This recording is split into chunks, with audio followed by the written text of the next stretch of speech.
you're going to quit the job, because I've been heavily like, maybe I should just quit like right now and just go 100% back into SonShine. But I'm like, that doesn't feel safe. That doesn't feel secure right now. And as a mom of 2 kids, I'm a single mom. Like, if it falls apart for me, it falls apart for them. Yeah. You know, and if I didn't have them, I would be even more rebellious. You know, it'd be like, I don't care. I can sleep on somebody's couch, you know. I hear that. You know, I have to consider them, which is why I'm like, let me take a step back. I realized what I hated. I hated this coming home after picking my son up from school. He's only been in school 2 days. The fact I had to clock back into work, that was too much for me. It was too much. I'm like, no, my day needs to be over. I'm extremely passionate about helping corporate professionals transition into entrepreneurship. So I had to share the one thing, the number one thing that helped me develop as an entrepreneur, and that's the morning meetup. I joined the morning meetup specifically for the structure because I'm leaving corporate America, so I'm used to those morning huddles. We got our sales, we know what our goals are, and we get our day started. So I was missing that for 2 years before I even found the morning meetup. Now, the second thing that I really benefited from was the revenue. Revenue generating activities was not necessarily a thing before 2021. Now, I had my LLC, I had my website, I had a few clients here and there, but the momentum really took off as soon as I got around like-minded individuals and people who really knew the struggles that I was already dealing with, that I could get over my fear of sales and communicating my value and putting myself out there on social media. The friends that I've developed, the mentors and the mentees that I've created relationships with, everything has really created this environment for us to thrive as entrepreneurs. So if you want to develop as an entrepreneur, you're leaving corporate America and you're trying to figure out, how do I get my footing in entrepreneurship, then the morning meetup will definitely be a game changer for you. You can learn with us, you can grow with us. And I didn't even mention that we have a book club. Join us in the community. Let's get started today. You will not regret it. Welcome back to another episode of the Work and Play podcast. I'm your host, Ariel Young, and I have a fabulous mompreneur here to join us on the set of the Work and Play podcast. Without further ado, would you like to introduce yourself? Sure. I am Jab B of the SonShine Enterprise. I am the millennial mompreneur. I work with people to help them save time and money in their everyday lives so that they can invest that time and money to build a business of their dreams. Yes. So tell me, what does it mean when you say save time and money so that they can invest it back into their lives, especially as a mompreneur? Okay, so I know when I first got started with this, I was really just frustrated at work. I know we kind of touched on, I work with small businesses always. Yeah. And I felt like the amount of energy, the amount of ideas, what I was doing, bringing to the table, was never going to be quantified and given back to me. You know, so you can make a business $50,000 extra dollars and they're going to give you what, a $500 bonus? You know, and when you really start putting things into perspective like that, you're like, I can do this and make more money and really help people in a way that I would prefer to do it, other than being an employee and you take the idea and I don't really get the credit for it. I'm like, I might as well just be a coach. So I realized that the number one thing, because I've come from entrepreneurs, like I have plenty of entrepreneurs in my family. We've owned restaurants and hotels and all these different things. So growing up, I've always kind of seen the hustle of having your own. I'm always like, I don't have to work for anybody, you know? So that was always my mindset. But as far as saving money and time in your life, so we spend money on all kinds of stuff we don't need. Like people pay cable bills as if Netflix and YouTube and whatever don't exist, right?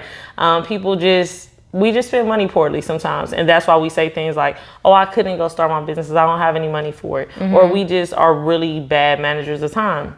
When you open up your phone and you go to battery and you click on where you've been spending your time, how much of it is on social media? Hours with the S, hours, sometimes days when you calculate it, you know, on a monthly basis.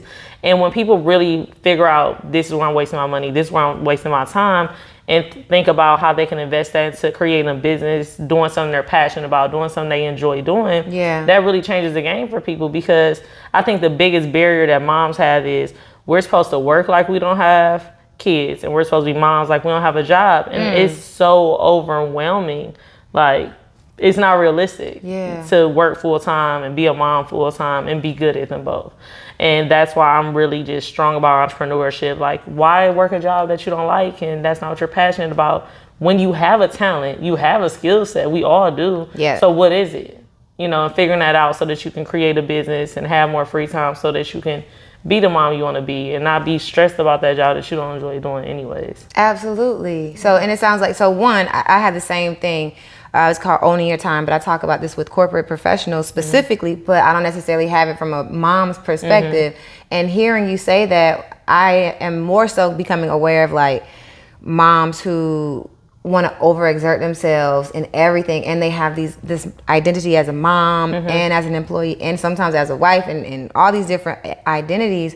So I feel like the owning your time, the necessity to own your time as a corporate person is heightened when you have kids. Absolutely. Is that what, so when you experience like your clients making that mindset shift, how do you help them get through that? So I think the first thing I usually do is we really flag the problems. Like, people don't want to say like, I waste my time, or they don't want to say I'm unhappy at work, or they don't want to, especially when you talking to someone who has a 6-figure job, you're talking to someone who is working in their field that they went to school for. Yeah.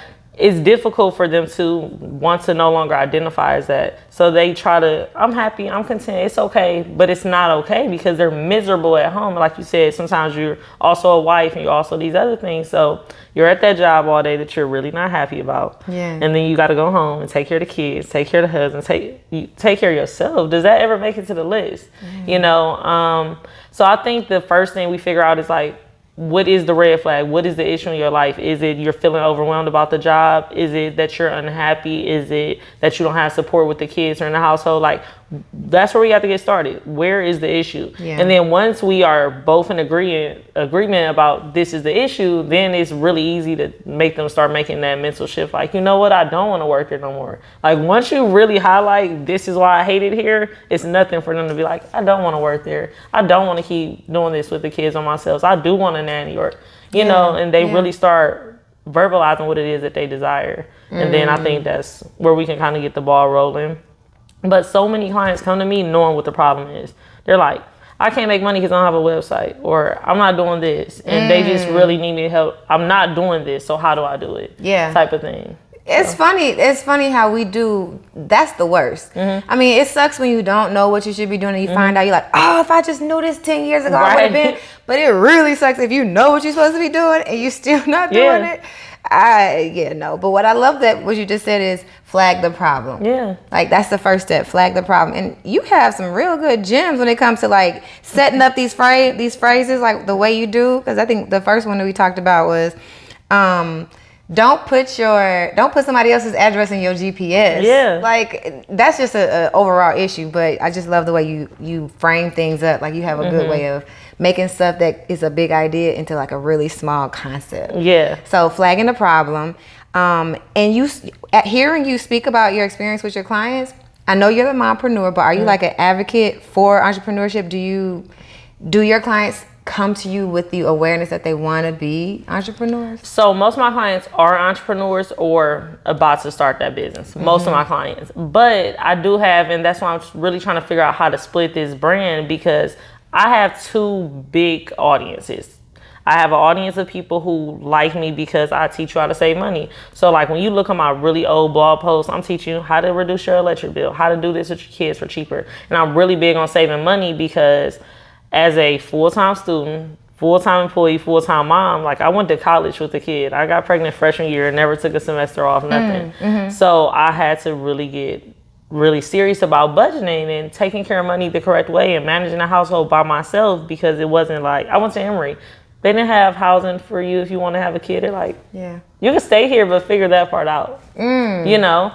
And I had to figure that part out. So it made me really good money. And that's kind of another thing that I was doing really early on, was teach people how to save money. So with me teaching people how to save money, I have this big audience that only likes that element of me, and they're not interested in being entrepreneurs. So it's like, at this point, I'm feeling the need to almost split it off, because I don't want people to get like thrown off. Because I have some moms who are stay-at-home moms.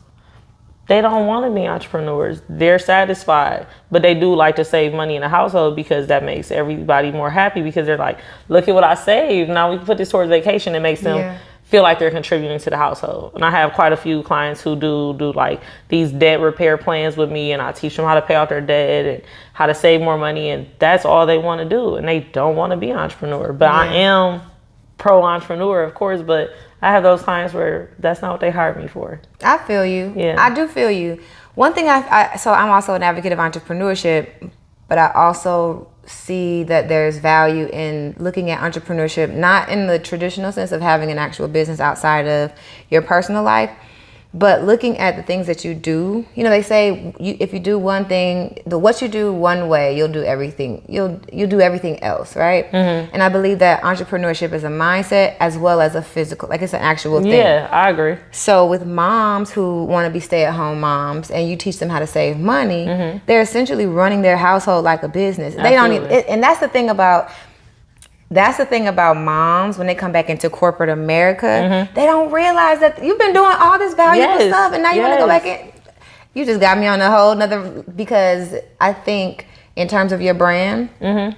instead of two separate brands, I believe that MomPrenuer is a business endeavor, but it's also a mindset that mm-hmm. That working mothers can take to and understand, like, you've been doing this, you've been mompreneuring this whole time, even if you don't resonate with wanting to own a business. No, I completely agree with that, because running a household is running a business, especially when you're doing it well. You know, you got kids going to all these different things. So this kid's in soccer, this kid got to go to violin. So you're managing the schedule. Like, you're very much the executive assistant, maybe the CEO at times, you know, depending on the structure of your household. And that's cross-functional, because you go to soccer, that's athletic, you go to violin, that's orchestra, like all of these different niches and like different departments that need to speak to each other. And I know you got to have a calendar to run like your children and stuff, like their calendar. Am I wrong? I mean, when they're active, like my sister has like a calendar. So she has, you know, my oldest niece is in cheerleading, track, like whatever, like the season change, she's in something different. And then her middle son, he is getting into karate and soccer. So it's like, she's like, it's 7 a.m. and I have to take this one there and this one there and this one there. And then she has a baby the same age as my baby, and then he's there the whole time. It's a lot. I'm like, that's what happens at 3. I'm gonna just stick with 2 kids, because I think that's an overload for me right there. Look, well, I think there's definitely synergy in both of your brands, and as we talk about it, and as you go home and you start thinking about it, I feel like there's probably less, because when it comes to splitting brands as one person, I just get the heebie-jeebies. And if there's synergy, then I always go for synergy. It's definitely quite a bit of synergy there, but I think it's just like, I have the other domain, SonShine Grind, and I think SonShine Grind will be for those people who kind of are coming in on that mommy end, but not so much the entrepreneur end. But, you know, so I own both of those domains, and they currently go to the same website, but I'm gonna make a small split and just see, you know, where are the views going? What are people looking at? Are they here to learn about saving money, or are they here to book my services? And I think that'll kind of give me an idea, and I can always just throw them back together, you know, but I'm definitely about to test it. You sound, I love when people start talking about data, because I was a data analyst back before I became an entrepreneur. So when you talk about split tests, A/B tests, and looking at the data, and the thing that entrepreneurs don't always do is really listen to their market. So once you do your test and split back, I would just love to see what comes out of that, because those learnings, those insights are valuable as entrepreneurs, mompreneurs, anypreneur, you know what I mean? I completely agree. And like you said, people don't listen to their audience. I did a poll right before I went on vacation, because I'm like, I'm about to write an ebook about starting a business, because in my head, people come to me because they want to start a business. I did some polls, and people come to me because they want to grow a business. I'm like, so I literally catapulted what I was doing, took that book, stretched it, and I was like, I'm going to write an ebook on growing a business instead. Girl, you fine. Okay, so let's get into your story a little bit, because as a mompreneur, one, your vibe is definitely chill. I think a lot of like my corporate friends, they like therapists and like coaches who are just real, because you're a breath of fresh air. Like you're just being who you are. I appreciate that. It's like, you don't have to put no airs on. You are just literally you. So let's go a little bit into your story a little bit. Like, I want to say, like, what did you want to do when you, like, because you said you were in college, right? So what did you want to do, like, early on? Okay, so I'm still going to be. See, I'm going to do it all. I started college with the intention of going to law school. That's it. There was nothing else I wanted more since I was 8 years old than to be an attorney. Like, I'm like, yeah, I'm going to get black men out of jail when they're wrongfully convicted. Like, that's all I wanted to do. I wanted to do pro bono work. As I got older, I realized I liked family law just as much as criminal law. And I was very much on track, was still on a pre-law track, even after having my son. I got accepted into law school. I got a scholarship. But I realized that I needed time off. Like, at this point, my son is 3 years old. I've been working 7 days a week. I'm like, I'm about to miss his childhood if I go to law school right now. Okay. So I pulled back. I took the first full-time job that was offered to me, like pouring chemicals in this place, but they paid me well. Like, they value my work. It was fine. It wasn't like a mentally draining thing. I was home with my kid. So I did that, and then I went to paralegal school. Okay. So like I took a year off, and I went to paralegal school. And then I was like, okay, I'm gonna go get a paralegal job because that had to put me in the legal world and make me feel content. So I thought, until I go back to school to go to law school. And then, so I got this paralegal job that wasn't a paralegal job. Oh. Yeah, it was really odd. So it very much came off like it was a paralegal role. It was working for a legal database. I wasn't a paralegal. I didn't work with attorneys. Like, attorneys would contact us to get some data that they would then present at mediation. So we did personal injury. Okay. So basically how it goes is you get in a car accident and your attorney says, this should be worth $10,000. You contact us and we give you similar cases. Oh, you got, a bruised elbow. Here's another bruised elbow from that same county with that insurance provider. This is how much it's worth. We give you that data. You take it to court. That helps it not be this long process of how much is this really worth, because we have all this data of how much this insurance company has paid out in that county. Got it. So the database was dope, the concept was dope, but I'm not being a paralegal. Right. And then it's a very small company. It's like 6 people. I'm training people. I'm writing a handbook. I'm doing everything that a manager does. So I brought it to their attention, like, so I'm the manager, right? And they were like, we don't need a manager. I'm like, okay, so I need a raise, right? It was like, we gave you a raise. I'm like, I'm training people who are making $10,000 plus more dollars than me a year. You see how ridiculous that is, right? They're just looking at me like I'm like, okay, and so that's when I made the decision, like, oh, I gotta get out of here. Okay. And that was another job that I just left, like, no notice, no nothing, because I actually saw. And it was just like becoming too much. Like, they went from us having like a weekly meeting to like we're having daily meetings to teach us how to do our jobs. And then they're like, y'all numbers are sliding. But it's like, you took 8 hours of our day away to have meetings. So now I'm a day short on my workload. Yes, my numbers are going to slide. Yeah. And when you bring that up, they're like, but keep up. And I'm like, I don't play those kind of games. I like to do things correctly. I like to do things efficiently. I don't need someone to teach me how to do my job. I've been doing, How old were you then? How many years is that out of college? I'm probably 23, 24. Okay. Yeah. So I had bought a house.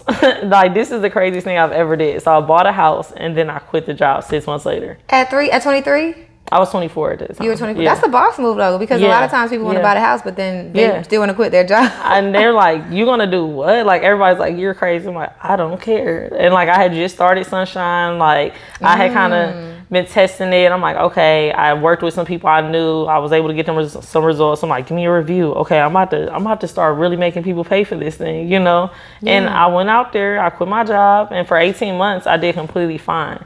And the only reason I ended up going back is because I had like a really big client, and that's why I'm a little bit more strategic about working with clients who have such a strong hold of my income. Okay. Because it's like, I was working with him on some projects, and he basically didn't operate under the contract, and I bring it to his attention, like, you aren't paying what this contract is saying. Yeah. And you're holding payments, and it's like, I could take you to court right now. This is a signed contract. And I just was like, I was young, I was fed up. I was like, you know what? You're fired. Like, I'm not working with you no more. And then I had just bad people around me financially. Not bad people, just financially bad. Negative influences, yeah. And then it just started falling apart. And it was like, I'm either about to lose my house or I'm going to go back to work. So I got really serious and strategic about what kind of job I want, what kind of employee I want, and what kind of employee I want to be, and what kind of employer I wanted to have.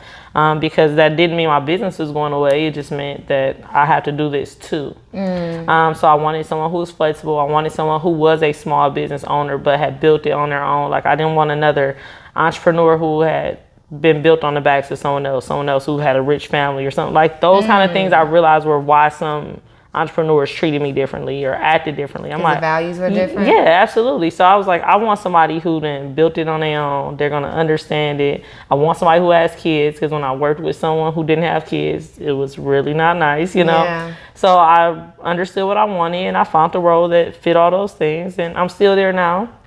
But like we just talked about, I did just cut my hours like by 25% because like it's getting overwhelming. Like when I started working there 3 years ago, I didn't have a second kid. And if I didn't have that second kid now, I probably would be fine because I wouldn't be waking up in the middle of the night for a teething baby and this and that. But it's like, he's a lot. Yeah. He's a lot. He's the most active 10-month-old I've ever interacted with in my life. Like, he gets up, like from the moment you wake him up, you could just stand him up and he don't just start running around. Like, when I look at him on Instagram, he looks like he's a smart baby. But not only that, you being able to like take ownership of your life in a way, it seems so much more rebellious than a lot of moms I speak to. Yeah. And because I don't have children, sometimes I feel like I don't have license to talk about it. But the fact that you're such a go-getter, it's like, no, you can do it too. You can. Yeah. And that's why I encourage people to do, because everybody's like, you're going to quit the job? Because I've been heavily like, maybe I should just quit like right now and just go 100% back into sunshine. But I'm like,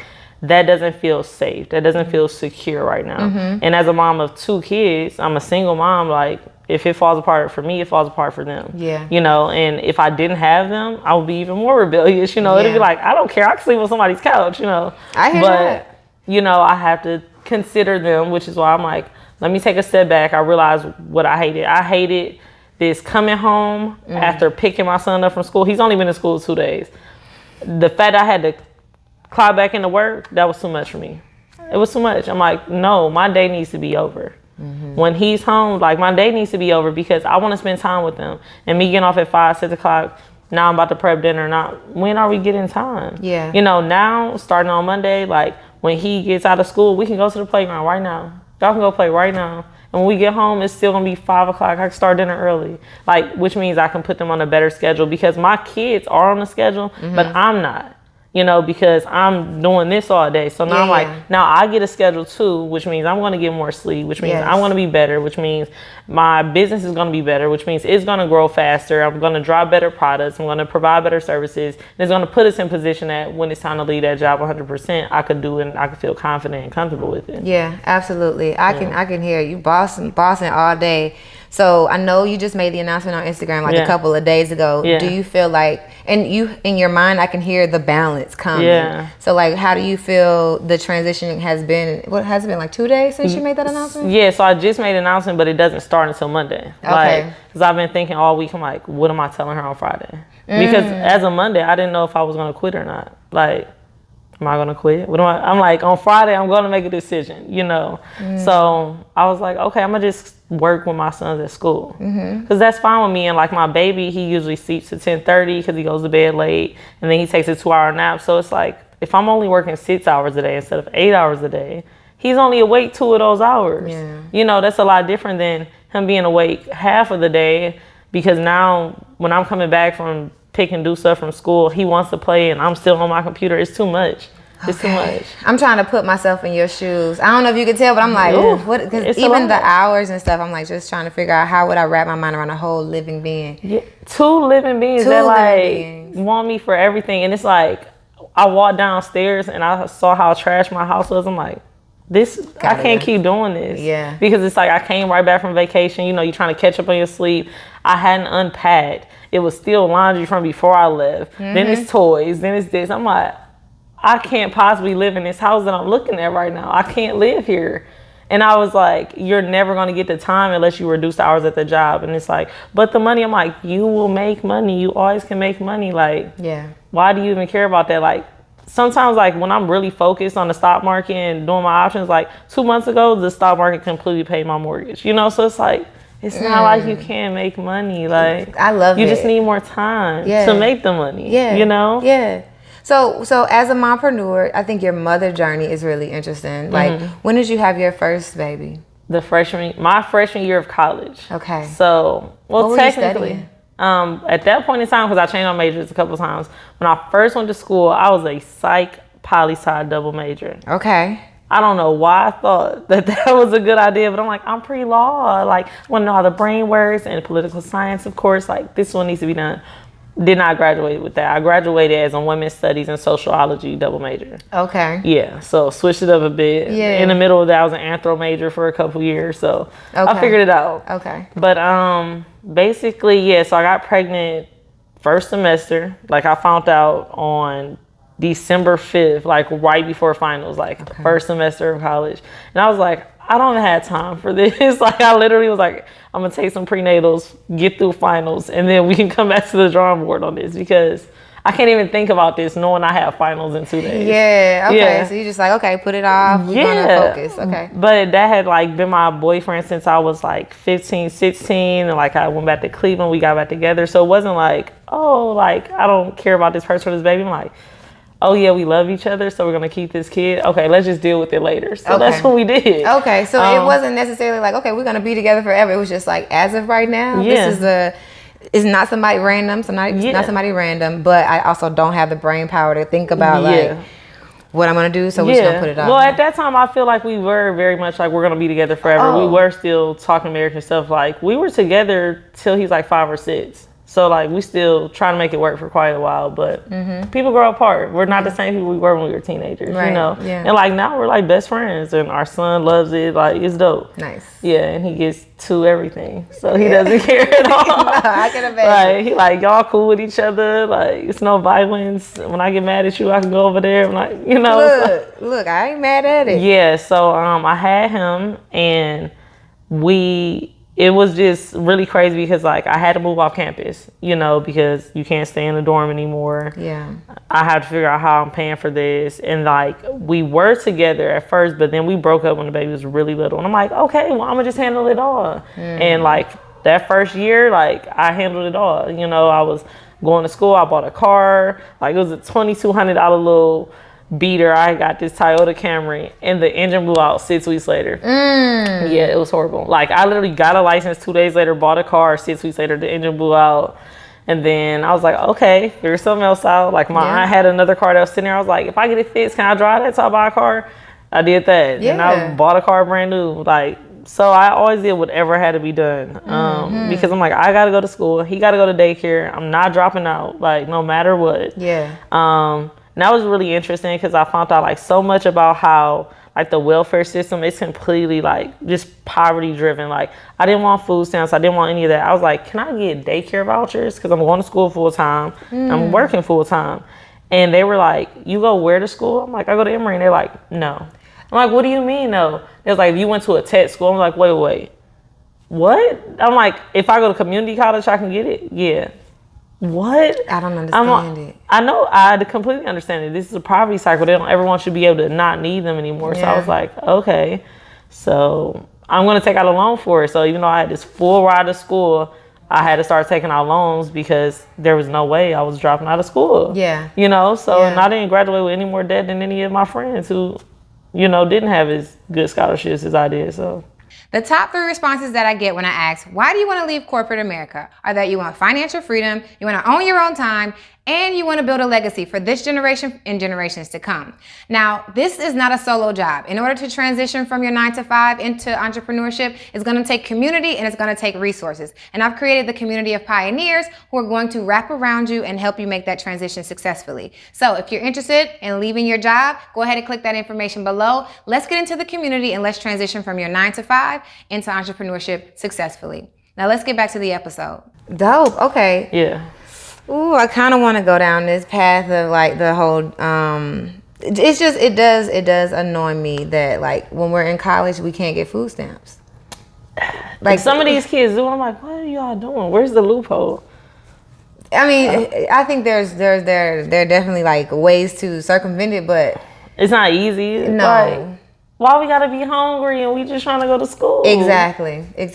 Because if you don't, I remember when I was in college,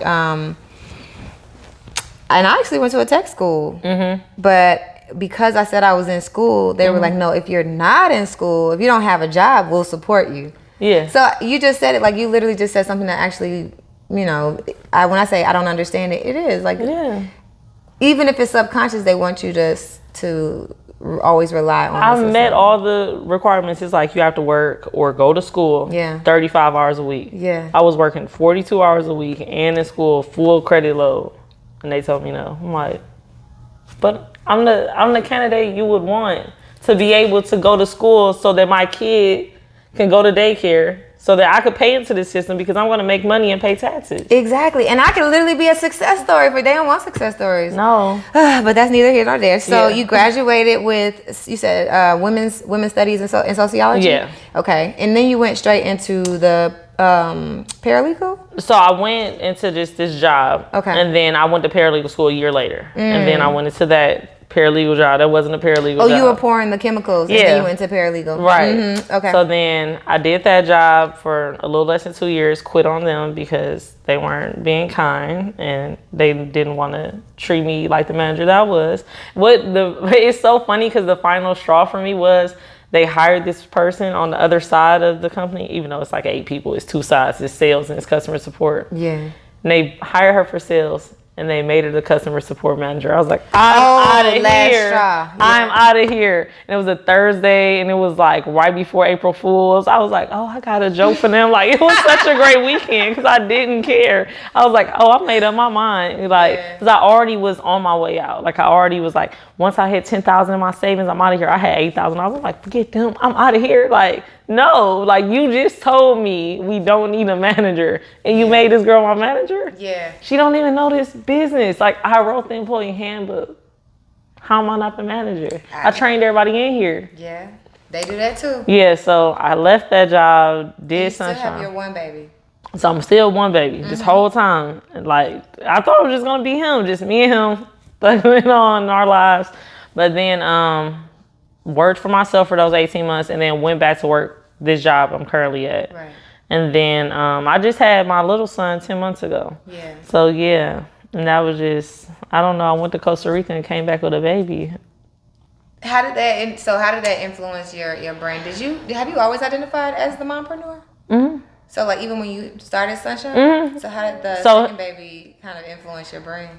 I think it just really makes me more focused on moms. Like when I first started my brand, I was really focused on small businesses. So like the SonShine Enterprise, it's spelled with the O. Mm-hmm. That's my son's face in the logo. It's always been, hey, I'm a mommy and I'm an entrepreneur. It's always been that.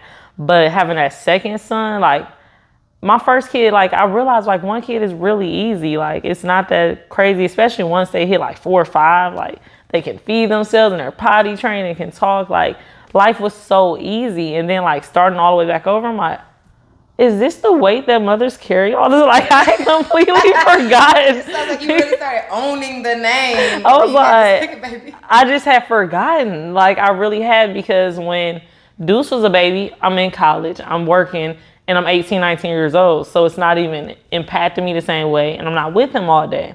Due to COVID, I'm with this kid all day, working all day. And I'm like, moms really be doing this? Like, I feel like I didn't even do it the first time because I had so much support. Like his dad and my grandma, I'm at school, he's with them. I get out of school, sometimes dinner's already cooking. Like I didn't have to do it all. Yeah. Like this time I had to do it all. And I'm like, this is too much to do. Yeah. Yeah. Do you think you work better with single mothers now that you know the experience, or do you think it's the same single mothers versus like moms? Well, I think moms in general I work well with because I understand that dynamic, and they're always really clear. Like, here's my household dynamic, and this is what I'm responsible for. Because at the end of the day, we still carry the most burden, the most load in the household. Like, it's great when a man like, I want to pay all the bills. That is so great. But are you going to fold some laundry? Because that's a lot of laundry that we produce. Like, between the cooking, the cleaning, the being responsible for the schoolwork, like, it's still so much that a mother carries. And, like, that doesn't change whether a man is present or not. Yeah. In most cases, like, sometimes it's like, oh, yeah, he helps out and he helps with laundry or whatever. But let's be serious here. Yeah. Like when they break down those numbers, like we were talking about, like I love some stats. They say like the average woman, if she actually got paid for all those roles, like as a maid, as a chauffeur, like we would make like close to at least $100,000 a year up to $300,000 a year. Absolutely. For the amount of hours we invest into all these different roles. Seriously, and that, I think that's actually really important. I don't know if you've already quantified that in your work that you do with the moms, but even from like a motivation standpoint, when you think about your worth, even in the marketplace, especially as moms, when I know the story of like, I've been a stay-at-home mom all the time, and now I want to go back into the corporate world, and I don't necessarily know my value. Well, a simple exercise is to literally count all the things that you do, create a full-time job, and if you weren't in this position, what would you be making? Like, if someone had to fill all those roles, how much would it cost for them to fill that role? Yeah. I think that's a very motivating and mindset-shifting conversation that you can have. For sure. Especially because women were still paid 70 cents to $1. Like, I've seen some stats that say it's getting closer to 80, but we're still underpaid, period, point blank. And then when you look at the stats but when I have a baby, I have to take time off and the man doesn't. And I have to do this, like, why would we ever get paid less? It actually makes no sense. Even though, like, I know what it comes from. It comes from a time where only the man went to work. So that's the only breadwinner you needed. But it's too many moms and women that are in the head of their household. Yeah. Why is she making $80,000 a year instead of $100,000? And she actually has kids at home. Yeah. And the father doesn't see them but on the weekend. Like, it's unfair and it's unequal. So it's like that quantifying is serious. And like realizing your value, like, it's serious. And I think I'm really getting there. That's why I'm like, this job and thinking about the numbers of what I'm getting paid per hour, like, that's irrelevant. Yeah. Because my mental sanity is not going to be here if I keep this up. And it's like, what is my mental health worth? A lot more than this. I'll tell you that. Absolutely. You speak with a very, like, you're clear on what your, I had another friend of mine, she talks about knowing what serves her. You speak from like a place where you kind of know what serves you now. Yeah. And I'm thinking, like, you said your family, like, everybody was entrepreneurs. You knew what entrepreneurship meant. But then I think about, you wanted to be a lawyer, and then you decided to take the first job out of college, which had nothing to do with law. And then the second one was like, okay, it'll get me closer to law. But like, what was your rationale when it came to like, okay, I'm going to work this job? Did you have an idea that you were going to be an entrepreneur later, or from like that first job out of college? Yeah. I just knew I needed some time. Like, I was just burnt out. Like, I was senior year, I had lost like 15 pounds. Like, I'm studying, and I'm already small. Like, I lost like 15 pounds. I'm studying for the LSAT. I'm working 3 jobs. I'm carrying a full course load. I'm getting my baby out of daycare at 6 o'clock, and I'm being a mommy all night. Like, I was so burnt out that I was just like, okay, you graduate, like, you need a break. Because when I thought about doing it all over again for another 3 years, I didn't have it in me. I was like, I can't. Like, I'm not going to be successful at this. So I was like, let me just take a job that's going to pay the bills while I figure this out. And I liked that it was a job that I got to leave at work. When I left, and I could just do what I wanted to. And I still was working another job at Catch Air. I don't know how we just missed that in translation. Yeah. Oh, I guess because like the jobs were overlapping. But I started Catch Air sophomore year of college. Catch Air? So it's basically like a kids play center. It's like a Chuck E. Cheese without the games. It's more like inflatables and stuff. I loved it there though. It was like, it paid minimum wage, but you got tips. But it was just like, the environment was really healthy for me because it's like, all you have to do is clean up and host kids parties. It wasn't any stress. It wasn't, and I'm like, I don't care about cleaning up. I have to clean up anyways. I love sanitizer. I can wear my headphones when I go up there. Like, it didn't bother me at all. And it's like, I was so dope at hosting kids parties to the point that like parents would come in like, yes, can we request Jacqueline? So I loved it there. And I stayed there like another 6 months after I graduated. But then I was like, I don't want to keep working 7 days a week. And I finally let that job go. Okay. But they offered me, they was like, would you want to come over here full time? Like, we can make you a manager. Like, you want to be a black shirt?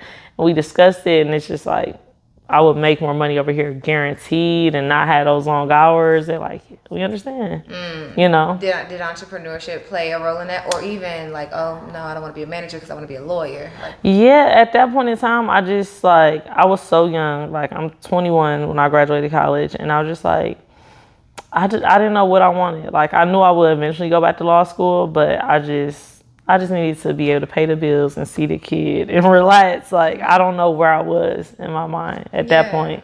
But like I said, after I went to paralegal school, I'm like, okay. And then I took that next job and I was like, I'm not being a paralegal. And then that's when like SonShine kind of started right around then. Yeah. Speaking of SonShine, I feel like you speak about your story, and I love this about moms who especially are like still dope to this day. Not that all moms aren't, but some moms don't. They don't use that as strength, right? And so speaking of SonShine, like one son is your son. It's like the inspiration of being a boy mom, right?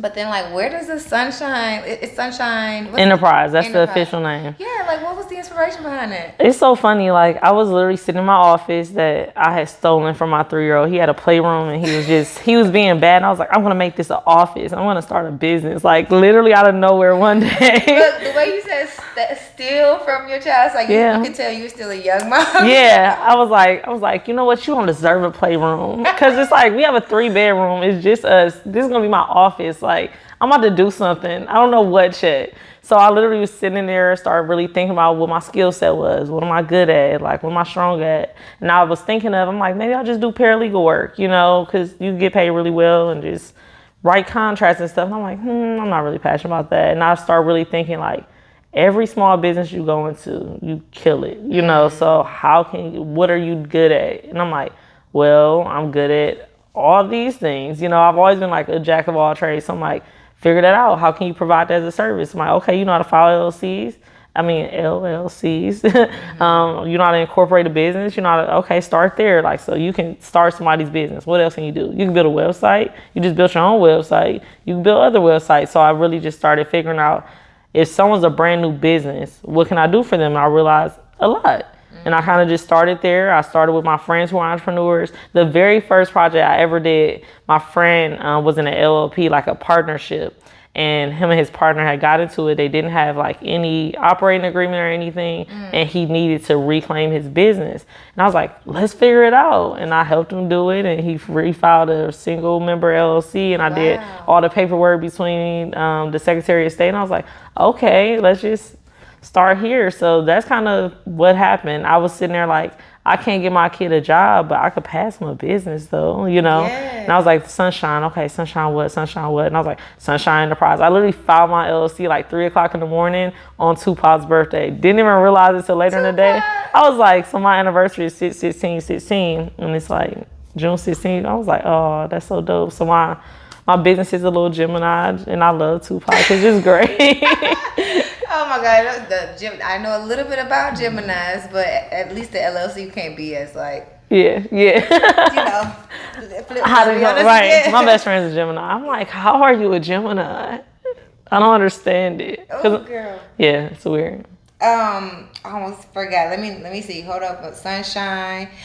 Oh, what? I was saying from that experience, and I was thinking, and from that experience, what you do really transcends past being a mom and helping mothers. Like, you are a mompreneur, but I understand the value that SonShine Enterprises has can help moms and men and people who are just business owners. Thank you so much for watching the Work and Play podcast. This episode is sponsored by the Boss Up Conference, which is a community for entrepreneurs, CEOs, celebrities, and corporate executives to come together, network, and solve some problems. Thank y'all so much for being supporters of the Work and Play podcast. And thank you for watching the Work and Play podcast and all the episodes before.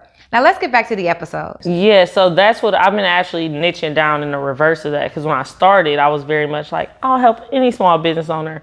But I realized that's not what I'm passionate about, especially like you said, having that second kid, how did it change things? I realized I really want to help moms. Like, I'm really way more passionate about that.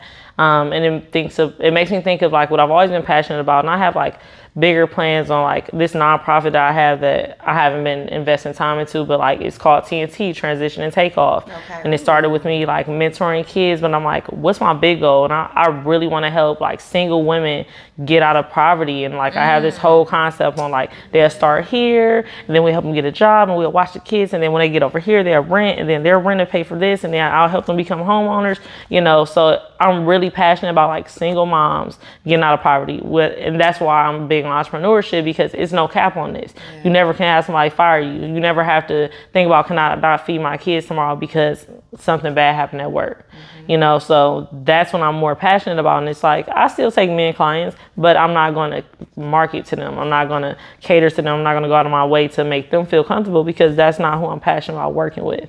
And now that I'm in a space where I have a bigger audience, more people know about what I do, I can be more selective about who it is that I want to serve. And I realize that's who I want to serve. Yeah. Yeah. You speak very fondly, not fondly, but specifically about the challenges that a lot of us, even myself, probably don't resonate with because I'm not the one staying up at 3 o'clock in the morning. I'm not the person like feeling tired between like, okay, what do I do at this 5 o'clock hour? So I can hear the passion as you talk about that motherhood experience. And so I understand like why that is the thing. Yeah. So yes, you are a mompreneur. You could help other people, but you've decided to niche down, which is another entrepreneur challenge. Yeah. Like being able to just choose a niche. Ooh. So life experience taught you that. Was it ever a challenge for you to get there? Oh yeah, this is my second niche now. Oh, what was the first one? So like it went from like all small business owners to primarily women, and then now it's going to like primarily moms. And it's like, I didn't mean to like just cut out a gender, but it's like, it's just something about the way I connect with women versus men. And like, I think about bad business relationships I have that's primarily men. And I just like, I don't know, like I know it's like a stereotype and we're breaking away from it, but like that whole like men always leave the room and like thing, I don't like that. Because when I'm in the room, I'm in charge, and I don't, so like, yeah. So I'll be like, I was like, let me work with women so I could teach them how to be stronger and better entrepreneurs. Because I saw like a lot of women were working with men coaches. I'm like, you don't even know how to direct them and talk to them. And you know, I was hearing other women having bad experiences with men. Like, this man was posted on my website, but you know, I haven't heard back from him. Like, have you contacted him? You feel uncomfortable? What? Hold on. You're paying him to be. Yeah, and I was like. So I niched down to more so women, and then I niched down again to like moms. And even though, like we said, it's two branches of that. It's my moms who don't want to become entrepreneurs and they're working moms or they're stay-at-home moms, and then it's my entrepreneur moms. Or the ones who are like, should I jump over here? You know, who are a little torn. But yeah, so that's the second niche now. And it is hard because you're like, but would I cut my market so much that I won't make money anymore? Would I cut my market so much that I don't have content anymore? But I cut my market so much that it's not a big enough market, you know?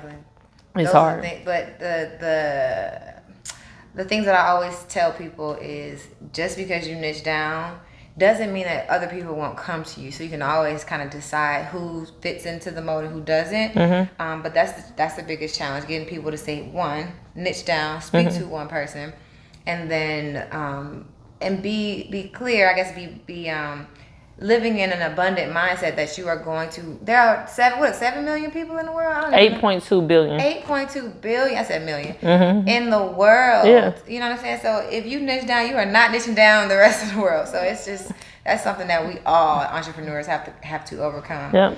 So I resonate with SonShine as I'm talking to you because like you have this like really cool, chill personality, right? And so, and you, even when you tell your stories, you don't get so down, even in the stories where like it could probably be somebody's like sad wallow story. You're like, no, this is what happened, and even the perspective that you share. So like over the years, I can imagine you have not rationalized, but gone through the emotions of the highs and the lows. But as it stands today, what would you say is one of your like the challenges that you're working through? Really just managing my time better, but that was why I cut the hours at work. You know, like, because that's been my biggest thing is I'm getting pulled in too many directions, and I have amazing ideas that I know exactly how to execute them. I don't have the time to do it. And that makes me torn. And then I sit back and I tell myself, what do you want out of life? I'm like, I want to write books and live on an island. And I'm like, I'm really putting myself in that space now because I own, like we just discussed, I own property. I'm putting myself in position to own more property. So I'm going to have an investment portfolio that's going to allow me to buy an island. And I'm getting more invested in having the time to write books. Like I'm dropping an ebook today after this. About the stop, what is it called? It's called Stop Being Stagnant, Start Growing Your Business. So that's dropping today. But I'm really just like focus more. But my issue definitely was time management. Last year, like, I took just this big backtrack, and it wasn't just because of COVID. Like, after I had my son, like, I went into like horrible postpartum depression. I was like, oh, this is what people go through? Like, and it was a time where my business was really kicking up because people are like, let's file this business, trademarks, because all the government money was coming out, and I literally was blocking out my calendar because I mentally couldn't do it. And I always like be kind of kicking myself for like, you really could have took off right then in that moment, and you didn't have the mental capacity to. So it's like me managing my time also means ensuring that I always have like that self-care time, because now I need that time to sit with myself and reflect, like, you okay? You know? Yeah. And when I was going through like really bad postpartum depression, my friend in New York, like, we have it, it's still on our calendar. Thursday at 6 o'clock, our phone's gonna ring and we gonna check in. And it's like, now I make that a priority of checking myself, because like, I realize like if your mental health isn't there, no matter how much time you got, you're not gonna manage it right. You're not gonna do the other things. Everything falls apart. Yeah. And then you wake up the next morning, everything's just as it was yesterday. Yeah, that's why it's so important that your clients actually reach out, because when you say like not having the mental capacity, then it's like, why'd you even quit your job if you weren't gonna take care of yourself well enough so that you can keep this thing afloat? Exactly. You're essentially doing yourself a disservice if you like burn out right after you leave your corporate job or a small business. So it's really dope that you're focusing on this niche, because there's those moms that I've even come in contact with, and this is before I even became a coach. I'm like, no, you can do it. But when I'm speaking from such a non-experienced perspective, They're like, yeah, you think so? Right? Or you don't have any kids. Tell me about this when you have kids. And I'm like, okay, I'm just let this go. And it's such an arrogant thing for moms to say, but I understand why they feel that way. But I think it's arrogant because I just had a doula that don't have kids. And that was just like, because I've always thought, you need to be a doula, you need to understand birth. Like, no, she doesn't. She needed to be able to manage that room, help me manage my pain, and know what I wanted. What is her, like, she didn't need to have kids. She's read enough books and seen enough births. Yeah. You know, and it's interesting how moms say that kind of stuff. Like, when you get your own kids, that's why people sometimes block their blessings or their opportunity to learn or be presented with new opportunities or whatever, because they're like, I can't listen to her because she don't have the experience. Yeah. But she got the education. Education and experience are just as important to each other. And I think sometimes people miss the mark on that. And that's what I'm trying to do. I'm trying to show moms, like, you can't have it all, though. Like, there's nothing that I want, like, of this world that we're not going to get. My sister was just asking that, like, does your son think y'all rich? Because my son think we rich. I was like, no, he just know that he can have anything he wants. He does. Like, there's nothing that he asks for that he don't come in like, okay, well, if you can't pay for it, what if I made comic books and we sold them for $2 a piece? Like, he's got that, and he's in the 5th grade now. Yeah. So he's got that mindset. Oh, yeah, and that's another thing. Like, he had a YouTube, but it's like, haven't had time for it, and he has all these amazing ideas. I'm like, let's get your YouTube back launched. Let's do what we want to do. That's because fire. Pretty soon, in that 3 to 6 months, we're going to be so back self-sufficient that I'm not going to have room for a job anyways. We're going to be traveling too much. We're going to be doing this too much. Yeah. Ooh, okay. So we didn't get that deep into it, but yes, you mentioned earlier that you go into small businesses and you prefer to work in small businesses because they identify more so with the entrepreneurial spirit. Yeah. So like, what was your niche? What after you think about the successes that you've had in small businesses, what was that niche before you went into entrepreneurship? All the businesses were different. The one thing that's consistent is like my ability to like look at data to then make changes. Like, for example, I'm at Emory and we had to do basically these grand round events, and they're like the students come and the professors come and we bring a speaker in, and we saw that like attendance was dropping, but we couldn't figure out why. And we're taking these surveys, but we're doing nothing with these pieces of paper. So I was like, okay, let's revamp the survey. Let's make it 1 through 5. So we have numbers. And then I was like, I'm going to input them and we're going to figure it out. So when we take all these papers that we've been collecting, but not doing anything with this data, because instead of it saying like good, fair, whatever, I'm like, that's a 1, that's a 2, that's, I made it a system that was numbers. I'm like, oh, they hated this speaker. Whenever we have speakers in this subject matter, this is when attendance is falling. So we saw that, we changed the speakers, now we got attendance going back up. So then Same thing when I was like at the job when I was doing the chemicals. I'm like, okay, well, it's all a numbers game. That's why I really love that job. Like it was just a numbers game. Like it's this big order board, and like you just pick whatever order you want. You put your number up there, and then like that's gonna track if you get a bonus based on like how many kits you produce or whatever. And I started seeing how other people were doing stuff. I was like, look, if we're doing an order and it's like 300 of them, why don't you do this part, I do that part, like we'll get it done faster, you know? And when we started shifting what we were doing, they're like, well, Jacqueline, you get in charge of that. Can y'all figure out how to get these out today? I'm like, yeah, because I'm good at numbers. I'm good at like, let's do it this way. You know, like maybe this is the issue. So whenever you put data on top of something, that's when you're able to figure out what the problem is. Like even when I was working at the legal database, we had all these clients that, weren't paying their subscriptions, weren't renewing. And I'm like, okay, well, I made a big board. I put everybody, all the different law firms on index cards. And I'm like, okay, well, it looks like this state right here is having an issue. These are the attorneys that's 3 or less attorneys. And I start seeing that difference. Like, okay, these are the people who are trying to no longer subscribe to us. Yeah. Let's target them. Let's figure out how we can help them because they're the ones having the issues. So like, just data. I just love numbers, and that's been how I fix things. Yeah, even in your entrepreneurship. So I can hear how they all tie in. So your idea, I'm gonna take a guess here. You can always tell me if I'm wrong, but your idea of like work and play sounds like with your having your kids around, being an author, writing books in another country, and working with moms, like coaching them, maybe answering the phone, helping them out with their issues. Yeah, I might still do some coaching, but I just want to be on an island, just running around on the beach. So the coaching is a very better get it while it's still here. I feel it. So thank you so much for joining me on the couch today. Yeah, I'm always like curious to hear what other people's like idea of work and play is like, and then how they've evolved in different ways. So hearing your perspective as a mom, it just gives me a different perspective of what my growth would look like, because I'm not a mom yet, but I wholeheartedly intend to maintain my entrepreneurship status. So like whatever that looks like and whatever steps I need to take.